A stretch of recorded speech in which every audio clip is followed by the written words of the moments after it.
Hello ഇന്ന് നമുക്ക് പഴുത്ത ചക്ക കൊണ്ട് കേക്ക് ഉണ്ടാക്കാം.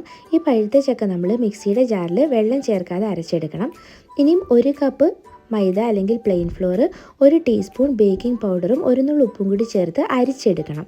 3 മുട്ടയിലേക്ക് 1 ടീസ്പൂൺ വാനില എസൻസും 1/2 കപ്പ് പൊടിക്കാത്ത പഞ്ചസാരയും ചേർത്ത് നല്ലതായിട്ട് അടിച്ചെടുക്കാം. ഇനി ഇതിലേക്ക് 1/4 കപ്പ് സൺഫ്ലവർ ഓയിലും കൂടി ചേർക്കുന്നുണ്ട്. ഇനി നമ്മൾ അരച്ച് വെച്ചിട്ടുള്ള ചക്ക ഇതിലേക്ക് ചേർത്ത് കൊടുക്കുകയാണ് ചെയ്യുന്നത്. നല്ല മധുരമുള്ള ചക്കയായിരുന്നു.